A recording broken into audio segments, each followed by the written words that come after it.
어머니를 죽인 원수가 바로 눈앞에 있다는 것을 깨달은 밤, 한 남자의 칼날이 떨리기 시작했습니다. 그의 이름은 시율. 조선 최고의 왈패라는 악명 뒤에 숨겨진 잔혹한 진실. 그 원수가 다름 아닌 조선에서 가장 잔인한 왈패, 왕해였습니다. 복수의 칼을 갈던 시율은 결국 왕해의 본거지로 숨어들었고 그곳에서 더욱 충격적인 장면을 목격합니다. 부패한 포도청 관리 이돌계가 왕해에게 호패를 건네며 검은 거래를 하고 있었던 것입니다. 복수는 사적인 영역을 넘어 거대한 권력의 사슬과 맞닿아 있음을 깨달은 시율. 과연 그는 이 거대한 악의 구조 속에서 어떻게 복수를 완성할 수 있을까요? 그리고 이 모든 것을 뒤에서 조종하는 세력의 정체는 무엇일까요? 이야기는 포도청 감옥에서 시작됩니다. 왈패와 한패였다는 거짓 자백을 강요받는 정천. 이돌계는 독사 같은 눈빛으로 온갖 죄목을 뒤집어 씌우겠다 협박하지만 예상치 못한 인물 대오군이 등장하며 상황은 급변합니다. 대오군은 왕실 종친위의 자리를 보장하는 대가로 정천의 석방을 요구했고 정천은 곧바로 풀려납니다. 이것이 바로 조선이 돌아가는 방식이었습니다. 정의가 아닌 힘의 논리, 권력의 게임이 모든 것을 지배하고 있었던 것입니다. 같은 시각 소금값 폭등의 배후에는 거대한 권력의 암투가 있었습니다. 상인 최은은 소금길이 모두 막혔다는 집사의 보고를 받고 이 모든 것이 남인과 노론 세력이 작정하고 벌인 일이라는 아버지 정엽의 고백을 듣게 됩니다. 아버지 정엽은 위기를 모면하기 위해 의주만상 서창태와의 혼인을 제안합니다. 최은은 단호하게 거부했지만 이 나라에서 여자 상인으로 산다는 것의 무게를 절감합니다.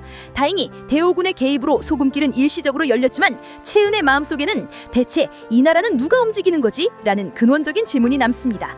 밥겁함에 바닷가로 나선 최은은 우연히 천민꼬마의 장신구 도둑질을 쫓다가 왈패들의 소굴에 발을 들입니다. 사방에서 쏟아지는 거친 눈빛들, 곤경에 처한 그녀의 손을 잡아준 것은 다름 아닌 시율이었습니다. 좁은 골목을 함께 달리며 채우는 가난하지만 서로를 가족처럼 돌보는 왈패들의 세상을 처음으로 마주합니다. 세상은 변하고 있는데 우리는 담만 쌓고 있다. 언젠가 이 대가를 치를 것이다. 라는 채은의 말은 곧 다가올 거대한 변화를 예고하는 복선처럼 들립니다. 신분과 처지는 다르지만 현 조선 사회에 대한 근본적인 의문을 공유하는 두 사람의 만남은 그들의 운명을 예측할 수 없는 방향으로 이끌기 시작합니다. 한편 시율은 왈패들의 모인에서 무더기 가리킨 한 남자, 조선에서 가장 잔인한 왈패 왕해를 보며 악몽을 꾸기 시작합니다.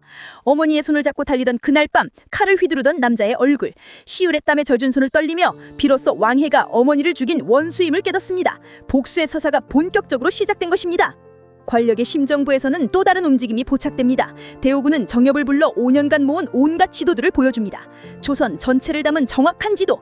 대오군은 이것이 완성되면 이 나라의 부를 바꿀 수 있는 권력의 도구가 될 것이라 확신합니다.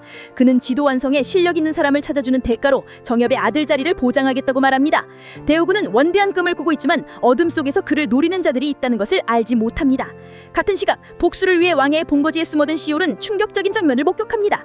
바로 이돌계가 왕해를 만나 호패를 건네며 경강을 차지한 후 다음은 누구를 공격할 것이냐고 묻고 자신이 편의를 보아줬다는 사실을 잊지 말라며 협박하는 현장이었습니다. 포도청 관리와 왈패 두목의 검은 유착관계. 이 장면을 정천 역시 목격하며 시율과 정천 사이에 오해가 발생하고 싸움이 벌어집니다. 시율은 울부짖습니다. 왕해, 그놈이 내 어미를 죽인 자다. 내가 반드시 죽이겠어. 정천은 시율에게 당장 이곳을 떠나라고 경고합니다. 왕해는 이길 수 있는 상대가 아니라며 목숨을 걱정하지만 시율은 왈패는 자신의 가족이라며 그들을 버릴 수 없다고 단호히 거절합니다. 정천의 보고를 들은 대오군은 이돌계와 왕해의 연결고리에 표정이 굳어집니다. 이 나라를 노리는 자들이 많다며 대비를 해야 한다고 당부하는 대오군, 그의 위기감은 현실이 됩니다. 더 큰 그림자가 움직입니다. 이돌계는 의문의 남자 오대감과 여인 마마를 만납니다. 오대감은 대오군이 꾸미는 그것, 바로 지도를 가져오라고 이돌계에게 대장 자리를 믿기로 협박합니다. 마마의 목소리는 더욱 차갑습니다. 세자책봉이 코앞이니 문제될 만한 것은 모두 없애라고 명령합니다. 조선 왕실의 후계 구도가 흔들리는 가운데 대오군의 지도 프로젝트는 그 한가운데 놓여 있었습니다. 정엽은 딸 채은을 불러 땅 문서를 건네며 위험한 시기가 올 수 있으니 만약의 경우 처음부터 다시 장사를 시작할 수 있도록 준비해라고 말합니다. 아버지의 걱정스러운 얼굴에서 채은은 무언가 큰일이 벌어지려 한다는 것을 직감합니다. 복수심에 불타는 왈패 가족들은 시율 몰래 왕해를 없애기로 결심합니다. 밤마다 칼을 휘두르며 전략을 짜지만 그들은 왕해가 얼마나 무서운 상대인지 알지 못했습니다. 운명의 밤, 왕해가 혼자 있는 틈을 타 일제히 습격했지만 왕해는 그야말로 괴물이었습니다. 왈패들은 모두 도망쳤고 막내 말복만이 홀로 남아 왕해의 칼에 쓰러집니다. 피가 바닥에 퍼지는 충격적인 장면. 소식을 듣고 달려온 시율은 미친 듯이 분노하며 왕해에게 달려듭니다. 칼날이 부딪히는 불꽃 튀는 싸움.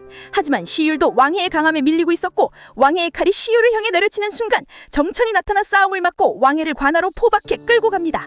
복수에 향한 맹목적인 분노가 가장 소중한 가족의 목숨을 앗아간 비극적인 순간이었습니다.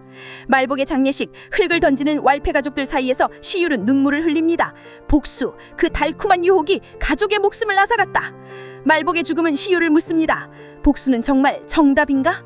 채은은 변하는 세상과 변하지 않는 조선 사이에서 고뇌하며 자신이 꿈꾸는 세상이 올 수 있을지 의문을 던집니다. 대우군의 지도 프로젝트는 오대감과 마마의 손에 넘어갈 위기에 처했고 정천은 포도청의 부패와 두 세력 사이의 깊은 갈등을 겪습니다. 이제 질문만 남았습니다. 왕해는 관아에서 빠져나올까요? 시율은 결국 복수를 완성할까요? 대우군의 지도는 무사히 완성될까요?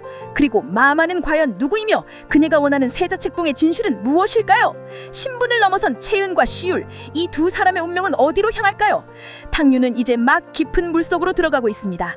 거센 물살이 복수, 권력, 사랑과 생존을 모두 집어삼키려 합니다. 하지만 이 결말이 끝이 아닐 수도 있습니다. 과연 다음 이야기에서 이들의 운명은 어떻게 될까요?